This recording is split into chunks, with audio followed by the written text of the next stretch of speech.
New Orleans, Louisiana, 1842. If you were standing near the river then, you would have heard the same ordinary sounds you hear in any port city. Carts, men calling out prices, boards creaking under weight, paper being counted like it mattered more than breath. And you would have been told, if you asked the wrong question, that this was business, that this was trade, that this was commerce. But I'm going to say it plainly, because the record is plain when you force it to speak. America did not need ships crossing an ocean to traffic human beings. It built an internal pipeline. It engineered a route. It created holding pens, auctions, contracts, transport schedules, and sales routes that swallowed people whole, then replaced them with ink. And if you think that sounds like exaggeration, you have been trained, on purpose, to treat paperwork as neutral. Paperwork is not neutral. Paperwork is how the crime learned to wear gloves. Here is the claim I want you to sit with before you try to escape into comfort. In the 1820s through the 1850s, a person could exist in Virginia on Monday and be functionally erased by Friday, alive to their family, dead to the ledger, and renamed by the time they reached Louisiana.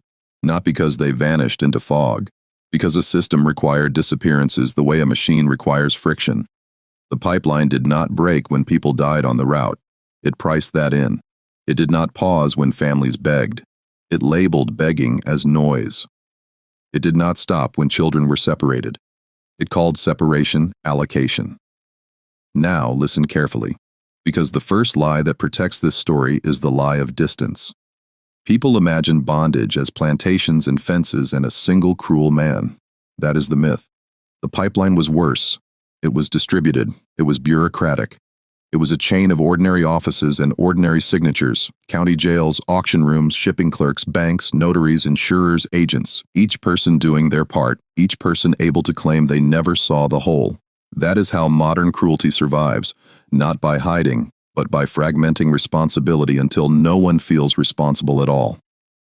In 1842, the city of New Orleans was not just a destination, it was a processing point, a conversion site. Human beings arrived as people and were transformed by inspection, by pricing, by branding language, into lots, into prime hands, into fancy, into sound, into defective. You should notice those words. They are not descriptive. They are weapons. They separate the body from the person so the buyer can feel clean. And the people did arrive, not alone, not by accident. They arrived in groups, coffles forced along roads chained to one another, or on boats as cargo, packed below decks where the air itself became a ration. They arrived after passing through pens, private yards, locked rooms, jail cells rented out like storage. They arrived with names already shortened, corrected, misspelled, or deleted. And sometimes they did not arrive at all. That is the part the nation asked you not to stare at, the missing. The ones who disappear on the sales route. The ones whose absence is managed with a crossed-out line and a replacement body. The ones whose deaths are not recorded as deaths, but as loss, damage, shortage, unaccounted. Commerce has many polite ways to say, we destroyed a life. I'm going to start where the record tries to keep you from starting. At the moment, a modern person touches the old machinery and gets told immediately to let go. Not in the past, now. A renovation, a survey, a routine job, something the city calls maintenance. A worker opens a sealed space behind a wall, under a floor, inside a building that once sat within walking distance of a slave market district. And inside that space, paper pressed together by humidity and time, sheets that were never meant to be rediscovered. Ledger pages, tallies, a pen register, lists with first names only, ages, heights, defects, prices, notes like likely to run, notes like sold as is, notes that read like nothing to you until you understand what they are. Inventory management for human suffering, and the reaction is immediate. Not curiosity, not scholarly excitement. Control, halt, no photographs, no personal notes. The papers are moved, the space is resealed, the word sensitive appears, like a stamp. Sensitive to whom? Not to the people named, half-named on those pages. Not to their children, who never got an answer. Sensitive means sensitive to reputation, sensitive to a city's self-image, sensitive to the comfort of the living. It is the same logic the pipeline used in the first place. Protect the institution, not the person. Protect the story, not the body. This is where I draw the line. Because we have been taught that history is what happened, and that the rest is speculation. That is another lie. History is also what was deliberately not written down, what was written down in code, What was filed under the wrong heading, what was lost on purpose, what was stored where no one would look, and what was made too exhausting to trace. The domestic slave trade is often discussed like it was a background condition, a sad, general thing. That framing is immoral. It was a pipeline with endpoints, schedules, price lists, enforcement, and a predictable body count. People disappeared on routes that had names. The nation called it commerce, so it wouldn't have to call it what it was. Over the next hour, I am not going to ask whether this happened. That question is a luxury. I'm going to show you how it worked. I'm going to show you the paper trail that makes denial impossible. Jail fees that treat confinement as income. Advertisements that treat a person like a product listing. Receipts that convert a child into a number. Shipping references that talk about good order, while bodies are chained below deck. Plantation accounts that record arrivals like livestock. And I'm going to do the thing the system hated most. I'm going to pull the scattered fragments back into a single shape, so you can't look away and pretend it was just the past. Because silence was not a gap. Silence was policy. And when a society chooses silence, it chooses a second violence, one committed against memory. That is why this story matters now. Not to perform grief, not to decorate a documentary with tragedy, but to restore accountability. To say, these were people, and the paper tried to unpeople them. To say, the root existed, and it ran on ordinary participation. To say, disappearance was not an accident, it was a feature. And to insist, quietly, stubbornly, that remembering is not sentimental, it is a duty. So here is the opening fact, stated without softness. Between the 1820s and the 1850s, Virginia did not just sell enslaved people south. It fed a pipeline that delivered human beings into New Orleans like merchandise. The pipeline had holding pens, auctions, transport corridors, and record systems designed to move bodies and erase identities at industrial scale. People vanished on sales routes, and the paperwork kept moving, because the paperwork was the point. If you are ready to hear what the nation hid in plain sight, stay with me. And as you listen, do not let these names become numbers again. What most people think they know is the plantation. A field. A house, a whip, a single county, a single monster.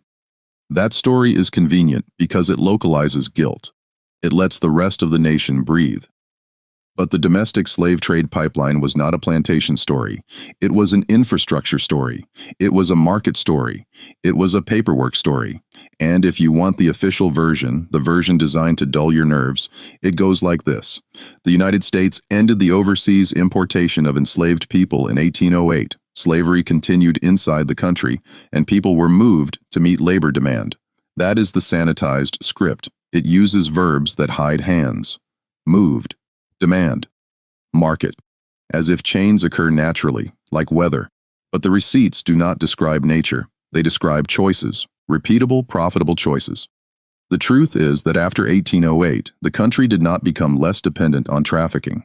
It became more inventive. It stopped needing ocean ships and replaced them with roads, rivers, jails, pens, auctions, and a national habit of looking away. When someone tells you it was just the way things were, understand what they are really saying. It was the way powerful people decided it would be, and they taught everyone else to call that decision normal. So here is what we are actually dealing with, in concrete terms, between the 1820s and the 1850s.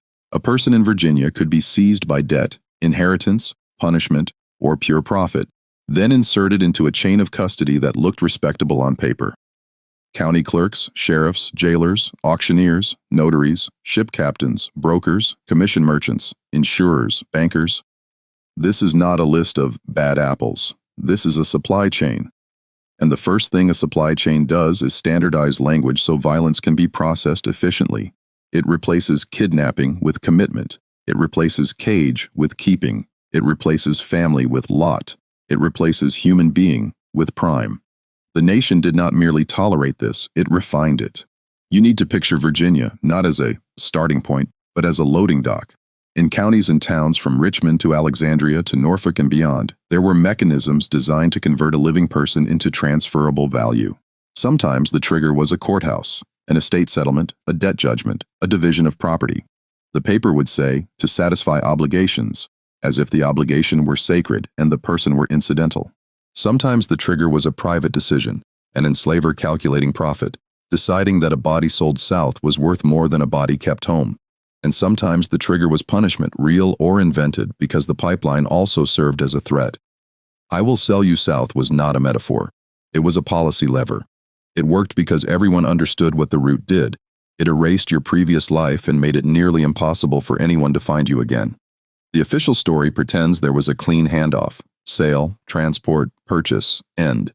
But the missing story lives in the in-between spaces, the places where a person stops being visible to their community but has not yet become visible to the buyer.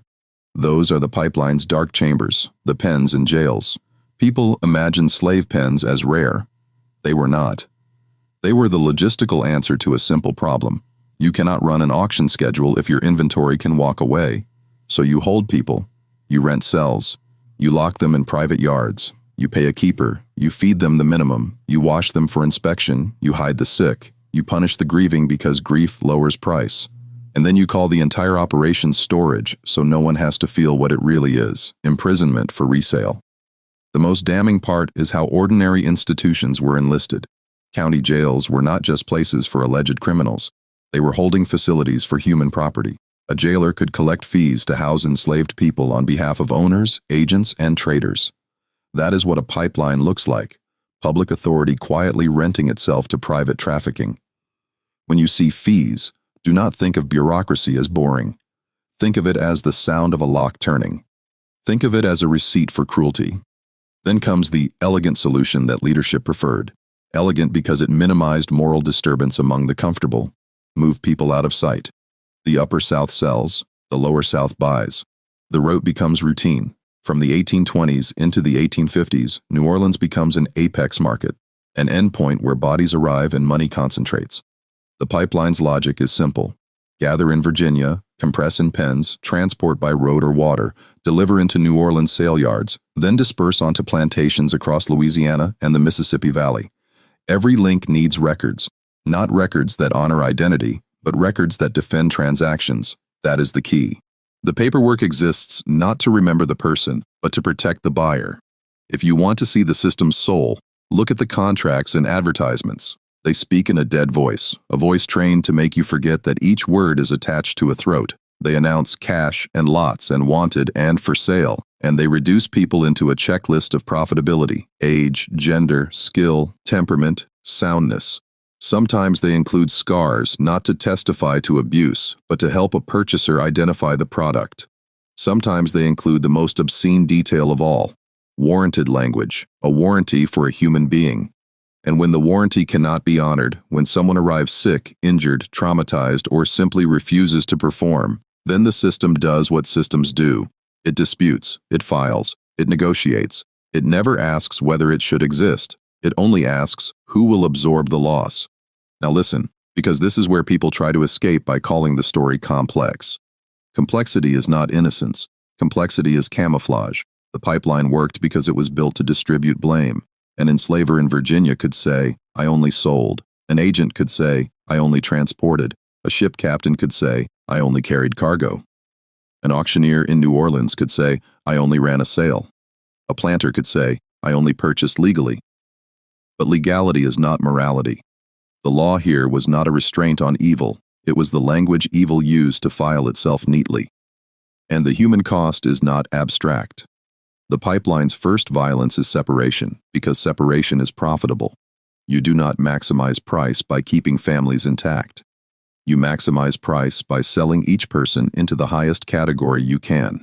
That means mothers and children become separate line items, husbands and wives become separate lots, siblings become separate bundles. And the paperwork treats that rupture as an administrative matter, no different than dividing furniture. That is not a flaw in the system. It is the system's design feature. A society that tolerates that design is a society that trains itself to accept cruelty as commerce. This is the official story versus missing story in its raw form. The official story is a market. The missing story is a pipeline with a body count and a memory deficit. The official story says, people were sold. The missing story says, people were processed. And processed people can go missing without scandal, because the public has been taught to see the missing as noise. Now we move into the question leadership never wanted anyone to ask out loud. How did the pipeline actually start and scale? Not as a moral phenomenon, but as an operational one. You do not move thousands of people over hundreds of miles without planning. You do not handle payments, credit, disputes, and delivery without documentation. So the pipeline didn't emerge, it was constructed. It grew as the incentives grew. In the 1820s, the movement intensifies. By the 1830s and 1840s, it is fully mature, with established routes and established intermediaries. By the 1850s, it is a hardened industry, one that understands how to hide its own casualties. The incentives are visible if you read the transactions the way they were intended to be read, as profit signals. The Upper South is treated as a source region. The Lower South is treated as a demand region. The Middle, roads, ports, rivers, depots, is treated as a cost line. That is how an entire nation learned to think about human beings in the language of logistics. And once you adopt that language, every ethical question becomes an accounting question. How many can be moved per batch? How much food is the minimum? How long can a person be held before sale without depreciation? How do you prevent escape? How do you handle sickness? How do you disguise bruises? How do you keep a buyer from claiming fraud? These are not questions of ignorance, they are questions of optimization. This is where the procurement begins. You see it in the way traders and agents behave like modern contractors. They assemble lots. They coordinate purchases up-country. They centralize people at depots. They arrange transport by road, river, or coastal route. They time arrivals to match sale seasons and cash cycles. They correspond with buyers. They negotiate credit. They pay keepers. They deal with sheriffs and jailers. They ensure shipments where possible. They handle disputes with a cold, technical vocabulary. It is the language of a business that has accepted, from the beginning, that the goods are human beings. And it is precisely because it is so businesslike that it is so indicting. A crime committed in passion is horrifying. A crime committed in routine is civilizational. When you hear pipeline, do not imagine a single road. Imagine nodes, a pen in a city like Richmond or Alexandria, a courthouse sale day, a jail holding cell rented out for keeping, a river port, a coastal vessel, a steamboat, a New Orleans yard, an auction room, a commission merchant's office, a planter's agent waiting with funds. Each node has paperwork. Each paper says implicitly, this is permitted. And because it is permitted, people stop feeling the need to confess. They simply record. And that brings us to the second recurring motif, the language of erasure. This is not poetic, it is literal. Names disappear. They are shortened to first names because a first name is not an identity. It is a label. They are misspelled because accuracy is for people who matter. They are replaced with categories because categories are easy to price. And in the most revealing moments, they are replaced with nothing at all. Just a tally mark, a ditto, an empty line where a person once was. The pipeline makes sure that when someone goes missing, the paperwork can keep moving without having to explain why. That is what silence as policy looks like at the clerical level, the blank space that no one is required to fill. So when we say people disappeared on sales routes, we are not describing a mystery. We are describing a known outcome treated as manageable. Some people died in pens, some died on forced marches, some died on boats, some were killed for resisting. Some took their own lives because the pipeline offered them only two futures, resale or disappearance. Some escaped, and their escape was recorded not as a human victory but as a financial irritation. And when bodies appeared, when illness spread, when deaths threatened to slow sales, the system did what it always does. It moved the problem out of sight. It relocated holding. It altered manifests. It used euphemisms. It replaced the missing with replacements. It made the route look clean enough for the next transaction. This is why I am not interested in asking whether the nation knew. The nation knew what it needed to know to profit. It knew enough to build the infrastructure. It knew enough to maintain the paperwork. It knew enough to normalize the language. And it knew enough to teach generations afterward to talk about the domestic slave trade like it was a chapter heading instead of an operating system. So here is what we are going to do next, and I am stating it as a moral requirement, not a storytelling device. We are going to follow the pipeline's paper trail from origin to endpoint the way it was designed to be followed by accountants, traders, and courts. But we will read it differently. We will read it as evidence of a crime, not as proof of property rights. We will watch what happens to names as they pass through hands. We will watch how a person becomes a line item, how a line item becomes a dispute, how a dispute becomes a cover, and how a cover becomes history. And when we find the gaps, the crossed out lines, the missing pages, the sudden substitutions, we will not treat them as accidents. We will treat them as the system speaking in its native language, omission. Because the pipeline did not only move bodies, it moved responsibility off the page. And our job, if we intend to be honest, is to put it back. To understand the domestic slave trade pipeline, you have to stop imagining violence as something that only happens when a whip is raised. In this system, the most effective violence was administrative. It wore clean sleeves, it kept ledgers, it wrote sound and meant sellable, it wrote defect and meant punishable, and it wrote nothing at all when it wanted a person to disappear without liability. The conditions were not a backdrop. The conditions were the mechanism. The pipeline's success depended on a controlled environment where people could be held, altered, inspected, and moved on schedule, like freight, while the paperwork stayed calm enough to pass as normal. Start in Virginia in the 1830s because by then the route is no longer improvised. It is routine. People are gathered from scattered counties and concentrated into nodes, depots, yards, rented rooms, and jails. If you want to see how a society becomes complicit, look at the ordinary transactions that support confinement. A keeper is paid per day. A jailer charges fees. Food is a line item. Shackles are purchased. Clothing is purchased, not for dignity, but for price. The paper will say boarding, keeping, care. Those words are not mercy, they are camouflage. The reality is overcrowded rooms with air that fails, with bodies chained close enough that sickness becomes a guarantee. Dysentery, fevers, respiratory infections, conditions intensified by humidity, neglect, and stress, spread through pens because the pipeline treats the human body as a container that can be damaged as long as it remains marketable, and marketable is the key word.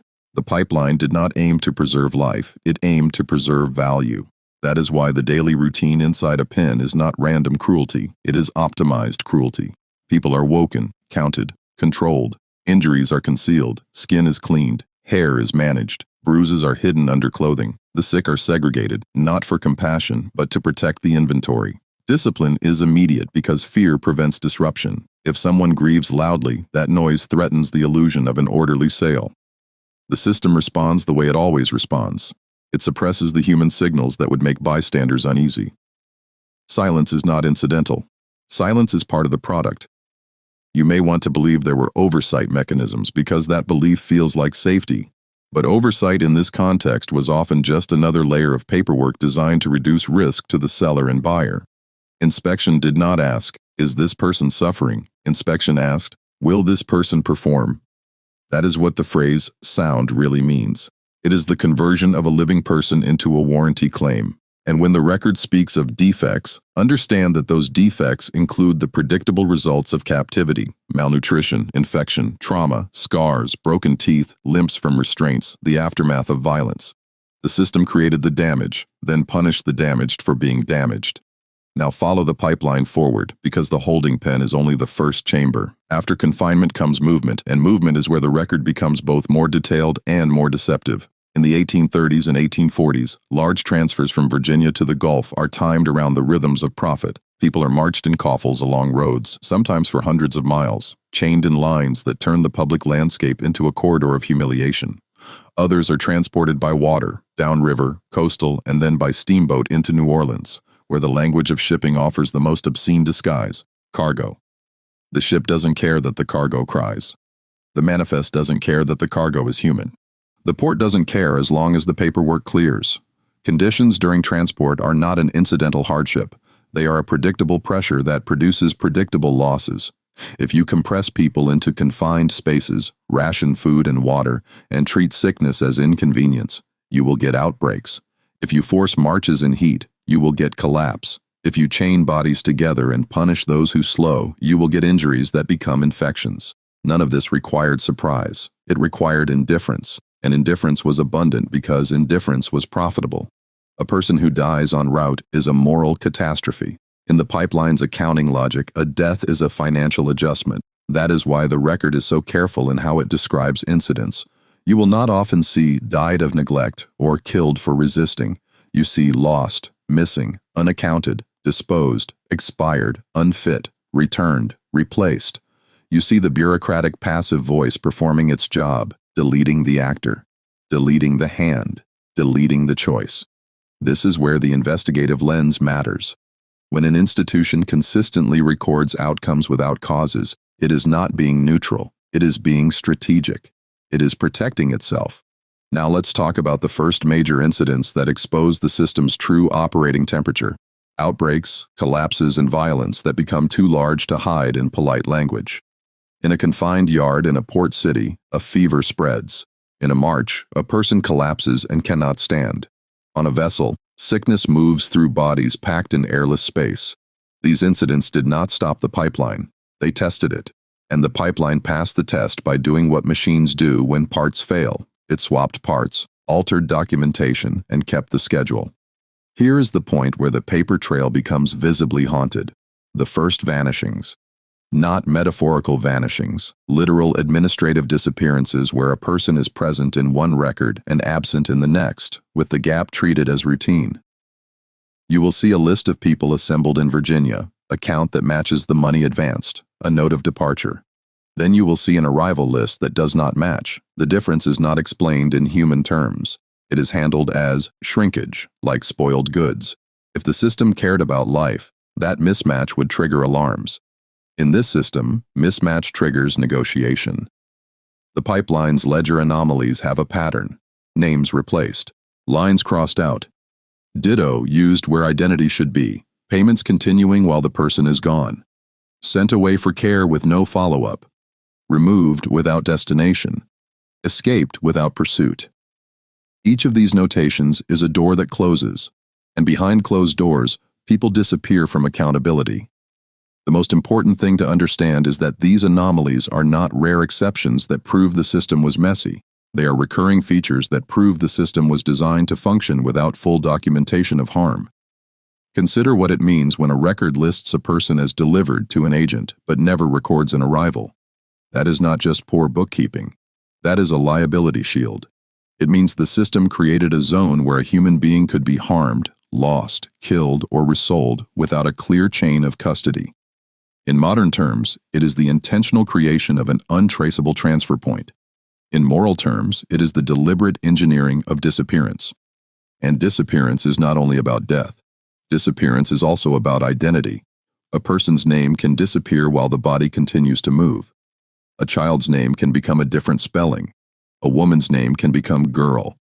A man's name can become a number. By the time the pipeline delivers someone into New Orleans, the person may be functionally unrecoverable to anyone left behind, not because family did not search, because the system removed the handles you would need to pull them back.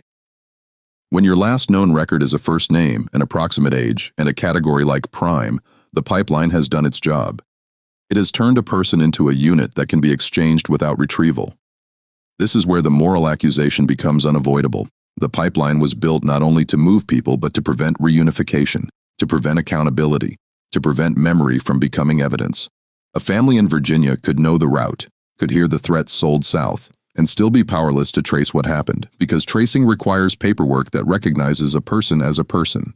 The pipeline refused to grant that recognition. It granted only what the market needed, a description sufficient for sale and insufficient for justice. Now bring this back to the conditions, because the conditions explain why the vanishings begin. If you hold people in pens under stress and disease, some will break physically. If you transport them under brutal constraints, some will break on the road or on the water. And when they break, the system faces a choice: acknowledge the harm and risk financial and reputational consequences, or bury the harm in euphemism and keep moving. The pipeline chose burial repeatedly because burial was cheaper. So when you read phrases like unfit, disposed, not delivered, substituted, understand that you are reading the system's confession in code. You are reading the moment a human life collided with commerce and commerce refused to stop. You are reading the point where the nation's moral failure becomes measurable: a missing count, a crossed-out name, a fee charged for days someone was no longer there. And this is the responsibility we have now, because the pipeline counted on time to finish the job. It counted on the fact that if you erase names, then decades later you can claim you cannot know.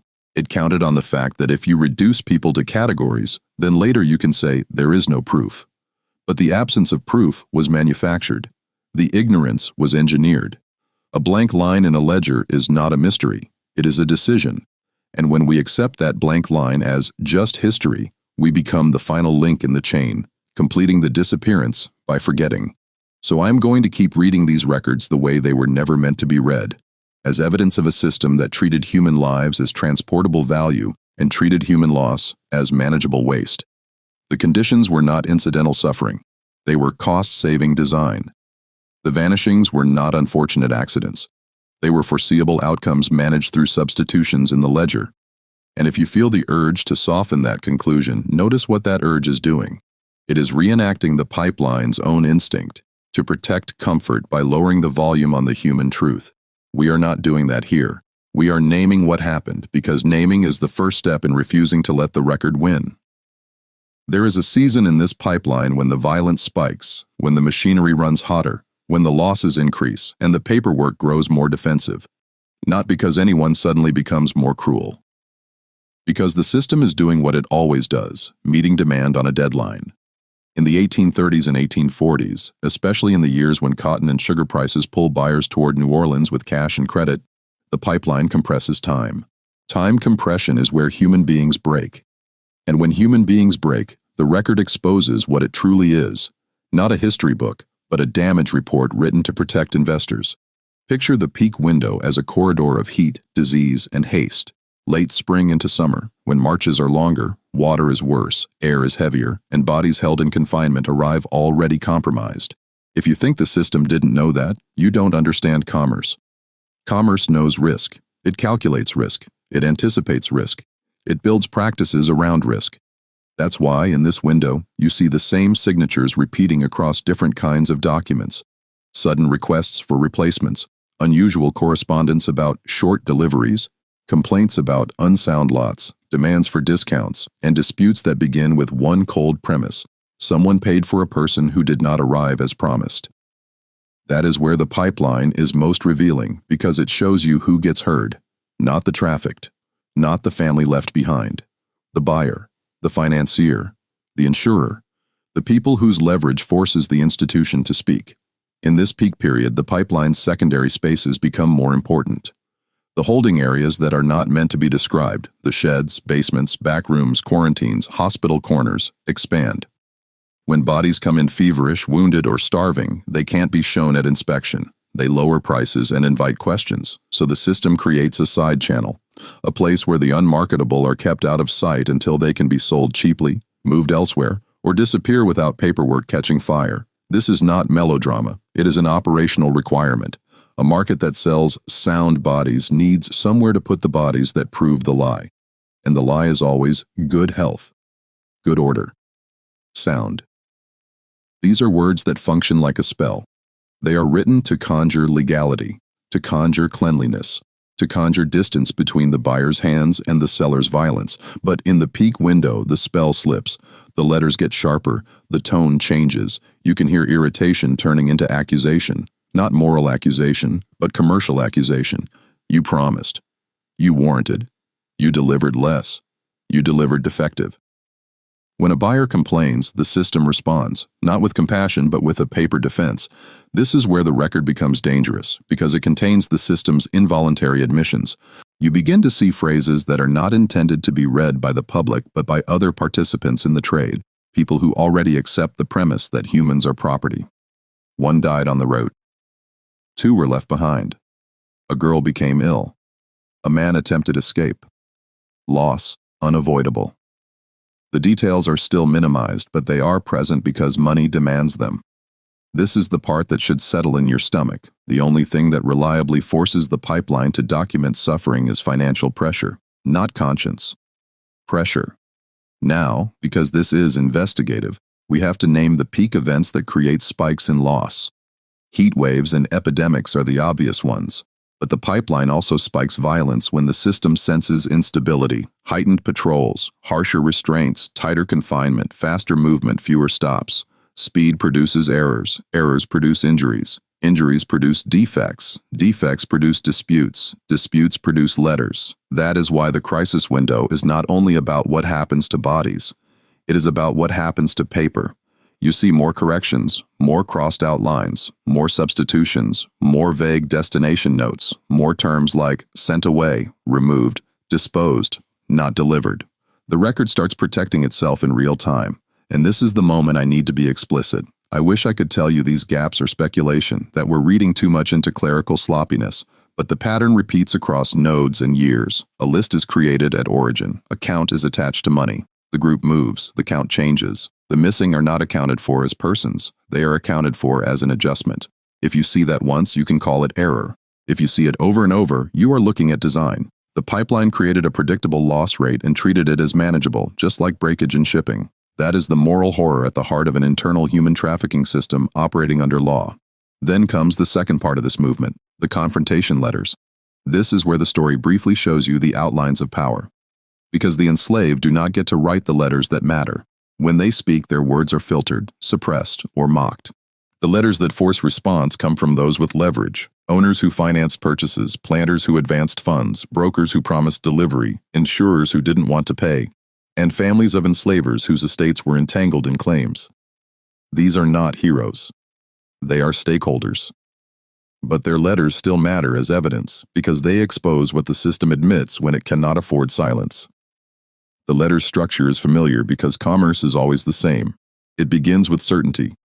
We agreed. It cites a date, an amount, a number of people. It references a warranty. Sound, healthy, prime. Then it moves into the complaint. Someone arrived sick, injured, or not at all.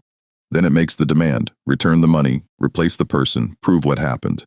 And buried in this language is the unintentional truth. The pipeline is not merely moving people, it is producing casualties. What happens next is revealing in its speed. Institutions that don't have records suddenly find language when their profit is threatened. The response letters are quick, defensive, and vague. Weather is blamed. Misfortune is invoked. Inevitable is implied. Sometimes they promise a replacement, as if a human life is a defective part swapped out to satisfy a contract. Sometimes they offer a partial refund. Sometimes they suggest the buyer should accept the defect at a lower price. In any case, the response is not, "This is wrong." It is, "This is how we manage it." And then, sometimes, rarely, but importantly, the response contains a line that functions like an admission, a brief statement that someone died, disappeared, or was lost, followed by an immediate retreat into vagueness. No description, no responsibility, no accounting of the circumstances. That is not an oversight. That is the procedure. Admit only what you must, and only to the people who can harm you financially. Otherwise, keep the public record clean. This is why I call it silence as policy. The pipeline doesn't hide everything. It hides what would rehumanize the victims. It hides the details that would make the harm undeniable. The chain marks, the infections, the beatings, the screaming in the yard, the bodies thrown overboard or left in unmarked ground, the children separated mid-route because a higher price waited ahead. Those truths exist, but they are kept out of the official narrative. And that exclusion is not random. It is the moral architecture of the trade. Now there is another layer to these confrontation letters that matters, because it reveals the pipeline's real priorities. The letters are not written to ask, "Where is she?" because she is a person.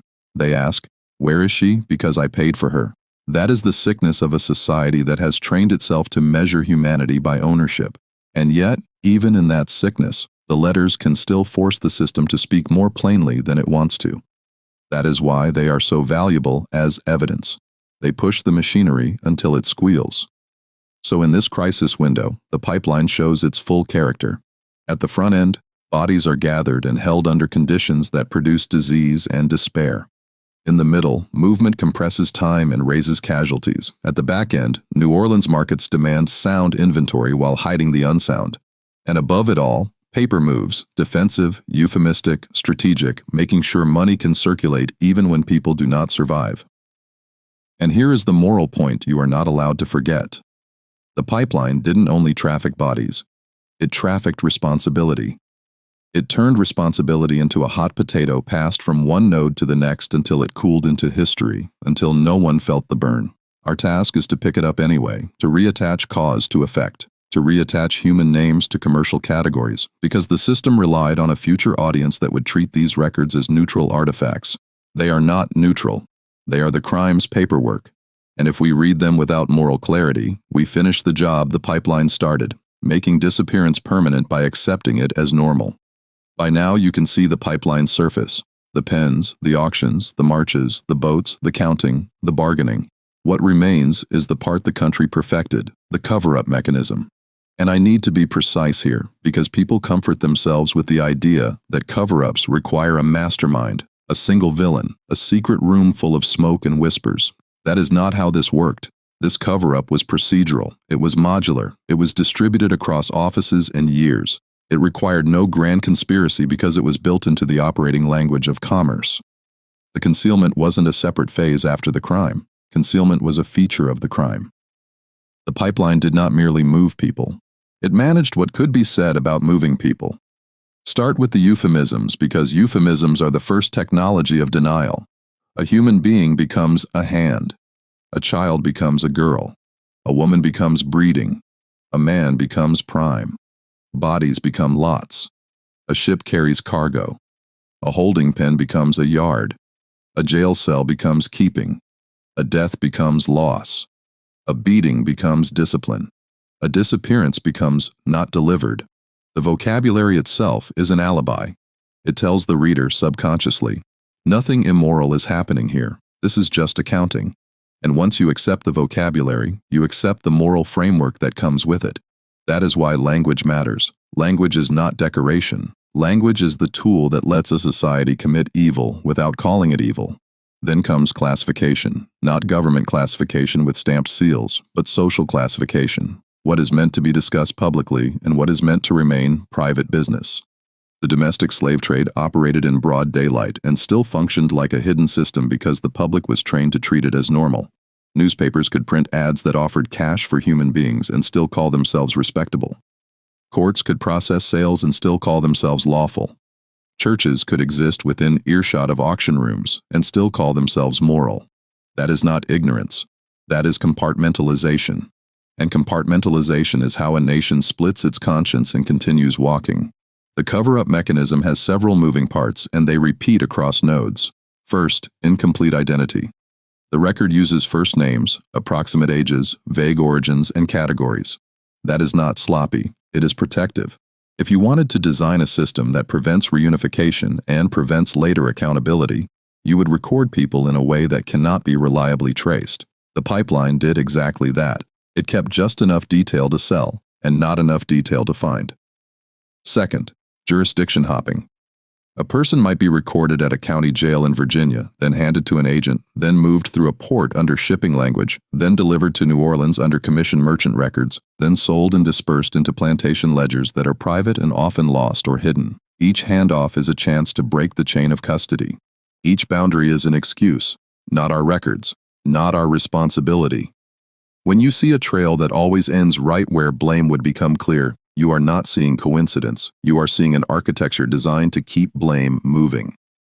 Third, the paper substitution system. This is where silence as policy becomes visible. When someone disappears, the record does not open an investigation. It opens a negotiation. The loss is handled through discounts, credits, replacements, and revised lists. An arrival list that does not match a departure list is not treated as a moral emergency. It is treated as an accounting discrepancy. And because the response is financial, the solution is financial. The solution is never stop. The solution is adjust. This is how a market metabolizes death. Fourth, missing pages and lost logbooks. In any mature bureaucracy, missing records are not always evidence of malice. But in a system that repeatedly produces harm, missing records become a pattern of protection. You see the same kinds of gaps in the same kinds of places, the moments of transfer, the moments of sickness, the moments of custody change, the moments where death is likely. The most convenient pages vanish. The most incriminating annexes are absent. The most specific names are replaced by tally marks. And what remains is a record that can always claim it is incomplete, always claim uncertainty, always claim that the most damaging details simply cannot be known. That uncertainty is not natural. It is manufactured. Fifth, controlled burial, literal and administrative. When someone dies in a pen, on a march, or in transit, the question is not, how do we honor them? The question is, how do we keep operations running? Bodies that would create scandal are handled quietly. Burials are unmarked or recorded under general categories. Deaths are folded into mass events, fever, accident, misfortune. So no single hand is forced to name the human being. This is why I keep returning to the phrase, bodies uncounted. It isn't that no one could count, it is that counting would have admitted the truth. Sixth, reputational policing. The domestic slave trade was profitable, but it was also morally radioactive, even in its own time, because everyone understood what it did to families and bodies. So the system developed a protective reflex. When exposure threatens, you minimize, deflect, or restrict. You don't need secret police to do this. You need social power. You need editors who decide which stories are fit to print. You need officials who decide which records are accessible. You need institutions that declare certain matters sensitive. That word, sensitive, is the modern descendant of the same instinct. Sensitive means, this truth threatens our standing. Now, if you are looking for the most brutal proof that concealment was structural, look at how the pipeline allowed participation without full knowledge. The jailer doesn't need to know where the person ends up. The ship clerk doesn't need to know why the cargo is chained.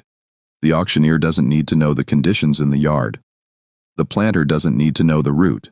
Each participant is handed a narrow role and a vocabulary that makes the role feel legitimate. That is how mass harm becomes socially sustainable, not by hiding everything, but by giving everyone a piece small enough to swallow without choking. The system's genius, its evil genius, was not secrecy, it was normalization. So when people ask, who covered it up, the truthful answer is, the cover-up was the system functioning as intended. It covered itself up the way a machine covers its gears, not to stop you from seeing it, but to keep you from touching it, to keep you from calling it what it is. And then, decades later, the pipeline does what it always does. It repeats. Not in the same exact form, but in the same choice. Evidence surfaces, institutions flinch. The truth is reburied. Jump forward. The first era of the pipeline ends on paper in 1865, but the record does not become honest just because the law changes. Files remain. Ledgers remain. Buildings remain. Markets get renamed, repurposed, repainted. The ground stays the same. The second discovery doesn't happen because the past wants to confess. It happens because the present needs to renovate, audit, rebuild, or reorganize, and the past is in the way. Imagine a courthouse archive recatalogued in the late 19th or early 20th century. Imagine a port district modified. Imagine an old office cleared out. A box appears with a neutral label: freight, accounts, commissions, miscellaneous. Inside, the language shifts. First names, ages, prices, notes on soundness, routes, tallies. And the shock is not that it exists, the shock is that it survived. Because these papers were never meant to be heirlooms. They were meant to be consumed, used up, and forgotten. When they survive, they become a threat, not to history, but to the stories institutions tell about themselves. This is where the same pattern repeats. Someone says, quietly, "This is sensitive." Access is limited. The box is moved. A folder goes missing. A section is removed, not always with malice in the dramatic sense, often with a more ordinary motive: avoidance, fear of controversy, fear of liability, fear of shame, fear of the moral duty that comes with knowing. And so the truth is resealed, not necessarily under concrete, but under policy. Sometimes the second discovery is physical: an artifact under a floor, a sealed cavity behind a wall, a hidden compartment where papers were shoved and forgotten. Sometimes it is administrative: a ledger found in an uncatalogued stack, a set of receipts misfiled.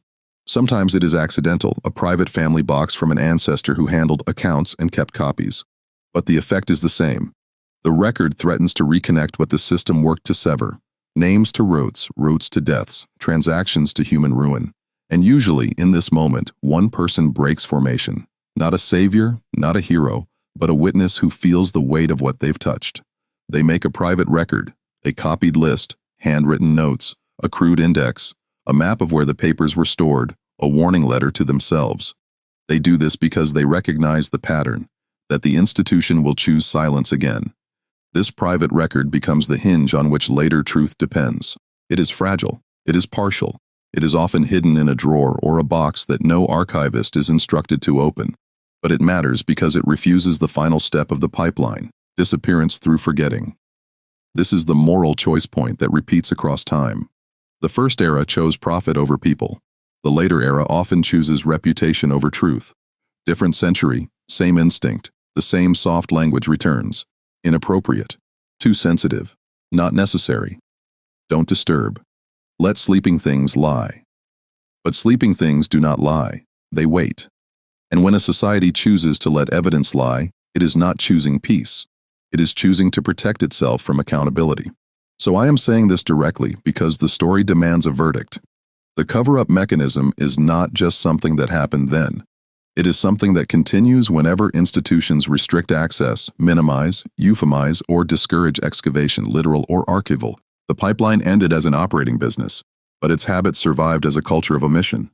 And if you want to know why certain names are still missing today, why certain families still have only fragments, why certain routes still feel like fog, the answer is not that the past was unknowable.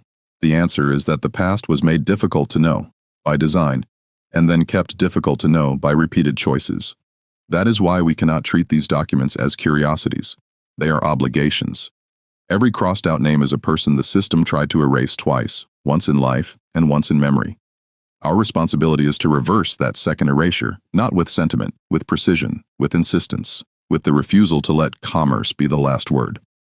The pipeline survives in two places after the era ends, in the ground and in the archive. And the archive is not a neutral warehouse. It is a battleground over what a society is willing to admit. That is where the next phase begins, not with chains on a road, but with paper behind institutional doors, and with the quiet pressure that decides which truths are allowed to exist in public and which truths are forced back into private memory. This is where the story becomes unmistakably modern, because the mechanisms do not disappear. They evolve. They learn new manners. They trade whips for policies and replace "do not speak" with "not recommended." In the early 20th century, think 1910s, 1920s, 1930s, records of slavery are still physically close to the people who benefited from it. Courthouse basements, private law offices, merchant ledgers, family papers, port files. A researcher doesn't need to time travel. They need access. And access is where the system tightens. A historian arrives with a simple objective: trace the route from Virginia to New Orleans and document the domestic trade as an internal trafficking pipeline. They begin to assemble a private archive because the official archive is fragmented by design. They gather bills of sale and auction notices, jail fee logs and transport references, commission merchant accounts and plantation purchase entries. They learn the pattern you have already seen: identity reduced at origin, custody blurred in transit, names reclassified at destination. They listen to oral histories where the living carry what paper refused to carry: names, separations, routes, last sightings, the phrase "sold south" spoken like a death sentence. They build a map from fragments, because that is the only ethical way to work in the ruins of a system that engineered forgetting. And then, predictably, the resistance begins, not as open censorship but as conditional cooperation. You can view this, but you cannot copy. You can cite the transaction, but not the names. You can describe the institution, but do not implicate our founders. You can publish, but remove that section. This is how suppression behaves in a respectable society. It does not say, "You may not know." It says, "You may know only in a way that does not change anything." The institution offers access as a leash, funding as a leash, publication as a leash. The message is always the same, even when phrased politely: do not turn our records into a moral indictment. This is the private archive phase, the diaries, boxes, and deleted chapters. Because when a researcher understands the terms of access are designed to sanitize, they begin saving what the institution prefers to keep scattered. They keep handwritten indexes of names that appear only once. They copy the spelling variants that make tracing possible. They note which jail logs exist and which years are missing. They mark the nodes. Specific pens, specific auction rooms, specific merchants. Because naming nodes is how you prove infrastructure. They draft chapters that call the trade what it was: trafficking. They draft paragraphs that state the obvious. A domestic pipeline is still a pipeline, and a nation that builds it is a nation that chose internal human commerce over human life. And then comes the hinge, the moment that explains why so much remains unknown. The researcher is told to remove the most damaging material, the parts that convert history into accountability, the parts that connect civic names to human sales, the parts that list individuals instead of totals, the parts that describe disappearances not as fog but as predictable outcomes of transport and confinement. It's too inflammatory. It's too hard to verify. It will be controversial. Notice what those phrases are doing. They are not protecting accuracy. They are protecting comfort. They treat moral clarity as a threat. They frame the victim's truth as a liability. And that is the second violence, not the original trafficking, but the forced erasure of evidence that would make the trafficking impossible to deny. Sometimes the researcher compromises publicly. They publish a softened version. They cut names. They replace trafficking with trade. They replace pen with facility. They replace disappeared with unrecorded. They do it because institutions have power and scholarship needs oxygen. Archives, grants, publishers, reputations.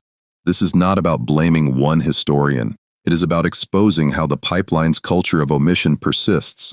The same pressure that once kept the trade normalized now keeps the record incomplete. But here is what matters. The deleted chapter often survives. The pages are saved in a box. The photocopies are kept. The marginal notes remain. The private archive becomes a contraband truth, a truth that exists, but not where the public can easily reach it. This is where we have to say something uncomfortable. Many people want to imagine that time naturally reveals truth, that the passing of decades dissolves secrecy. That is another comforting myth. Time does not reveal. People reveal. And institutions, left to themselves, often choose the opposite. They choose to preserve their image by controlling the narrative.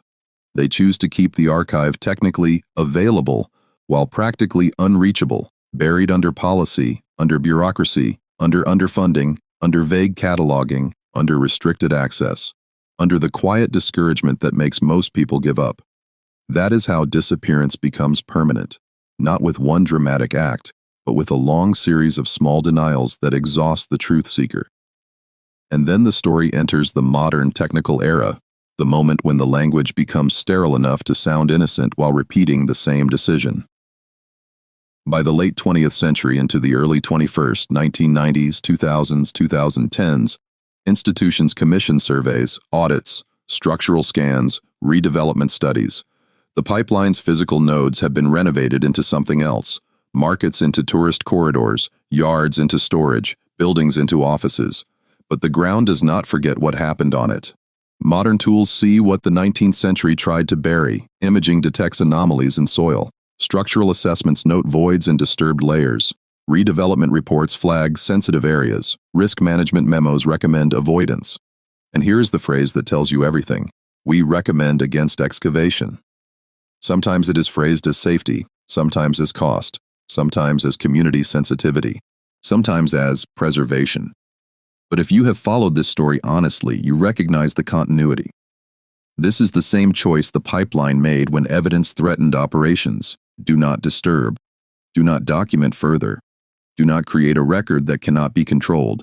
In the 19th century, do not disturb protected profits. In the modern era, do not disturb protects reputation and legal exposure. The motive evolves. The effect is the same. The truth remains underground, both literally and administratively. Modern reports are especially insidious because they speak in a voice that sounds objective. Anomaly consistent with disturbed ground. Void present. Potential historic materials. Recommend mitigation. Recommend no further investigation. This is the bureaucratic passive voice updated for the technical age. It is language designed to sound responsible while refusing responsibility. It acknowledges enough to protect the institution from accusations of negligence, but not enough to demand moral action. It is a compromise with conscience. Admit the possibility, deny the obligation. And this is where the moral sermon becomes unavoidable, because we are not discussing an abstract policy choice. Against excavation in this context often means against confirming how many bodies, against identifying who they were, against forcing a public reckoning with what was done and how it was hidden. It means choosing institutional tranquility over the dead and the missing. It means telling the descendants, implicitly, that their right to know is less important than the city's desire to remain untroubled. It is a continuation of the pipeline's promise. We will take your people, and we will also take your ability to prove what happened. So when you hear that modern institutions lack documentation, understand what you are hearing. You are hearing the echo of a system that engineered missingness and then maintained it. You are hearing the result of deleted chapters, restricted boxes, misfiled ledgers, discouraging policies, and technical reports designed to reduce inquiry rather than complete it. And you are hearing a moral failure that repeats because it is convenient. The choice to keep the record incomplete because completeness would be costly. Not financially alone, but spiritually, reputationally, politically. This is why the private archive matters. A box of notes, a folder of copies, a list of names preserved against policy. Those things are not academic trivia. They are acts of resistance against forced forgetting. Because a society that built a pipeline to traffic humans also built a habit of erasing the trail. And if we recommend against excavation as a final answer, we are not being cautious. We are being compliant. Our responsibility is not to manufacture certainty where none exists. Our responsibility is to refuse the manufactured uncertainty that was designed to protect the powerful. We owe the missing more than silence in technical language.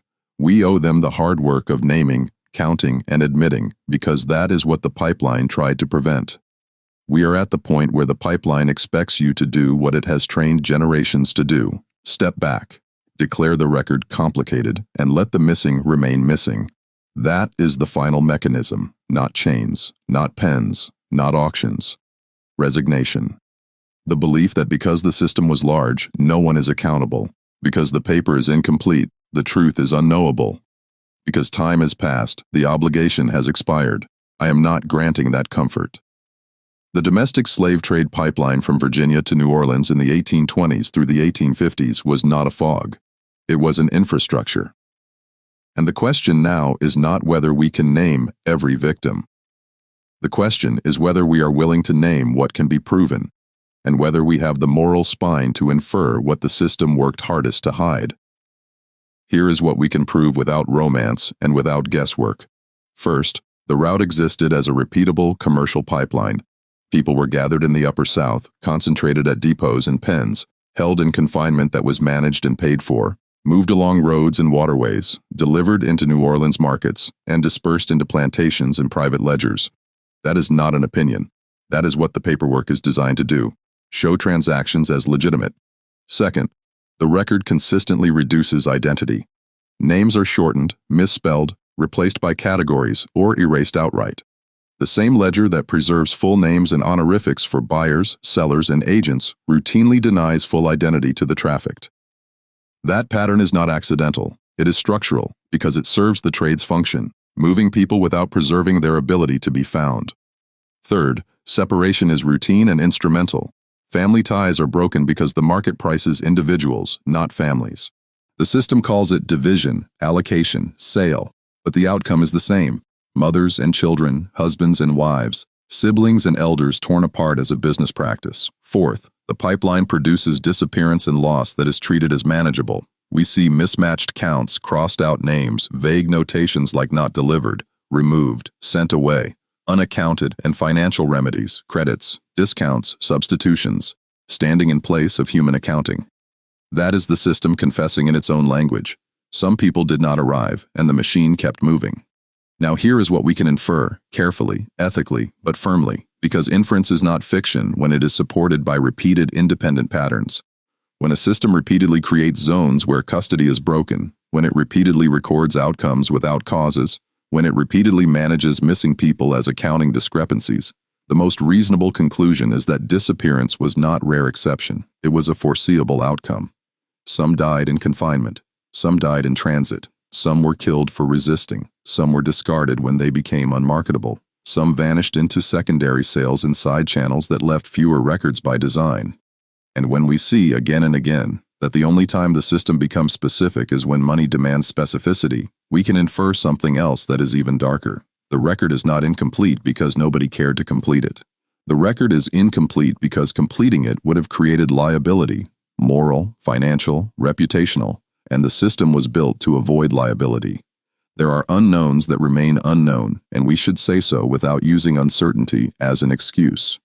We do not know every name because the system refused full names.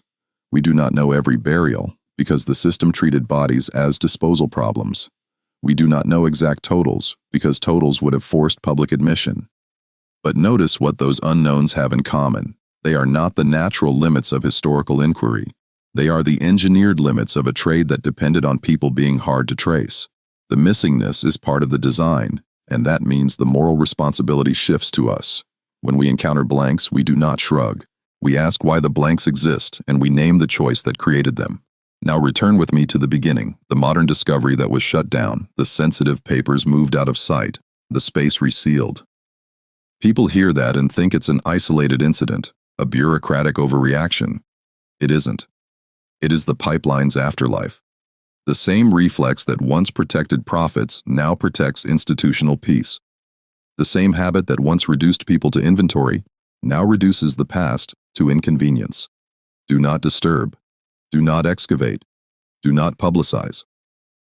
It is the same decision wearing modern clothing. This is what the pipeline tried to accomplish, in the deepest sense, not only to traffic bodies, but to traffic memory into silence. To make the public record thin enough that later generations could claim innocence through ignorance. To create a situation where descendants have only family stories and no proof, and where institutions can respond to those stories with polite doubt. That is a second theft, stealing not just people, but the ability to prove what was done to them. And once you understand that, you see the duty clearly. Remembering is not optional. Recording is not sentimental. Naming is not performative. It is repair. So here is what we do with what we have. We reconstruct, even when the system tries to prevent reconstruction. We stitch first names to places, places to dates, dates to routes, routes to markets. We identify nodes, specific pins, specific ports, specific merchants, specific offices, because infrastructure has addresses, and addresses create accountability. We treat euphemisms as evidence, not as language to be repeated. We refuse to say trade when the correct word is trafficking. We refuse to say moved when the correct word is forced. We refuse to say loss when the correct word is death. Precision is a form of respect and also a form of prosecution.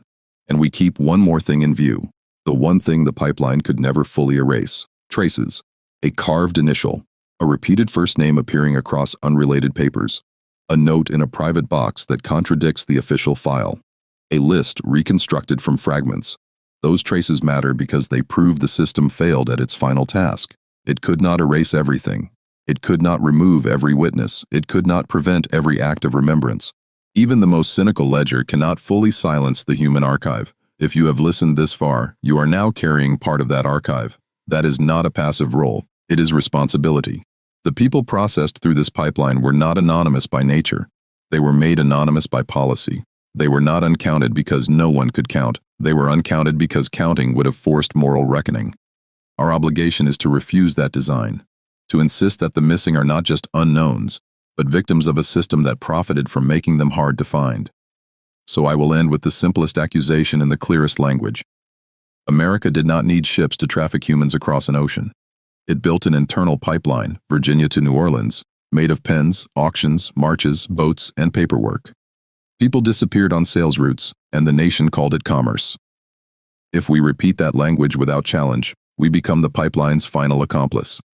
If we refuse it, if we remember, record, and name, then the names do not disappear a second time. Comment where you're listening from, because this route ran through real places, and real places have memories. And if you have a family name, a town, a fragment, hold it, write it down. The archive was designed to forget. We do not have to cooperate. We do not have to cooperate. We do not have to cooperate. We do not have to cooperate. We do not have to cooperate. We do not have to cooperate. We do not have to cooperate. We do not have to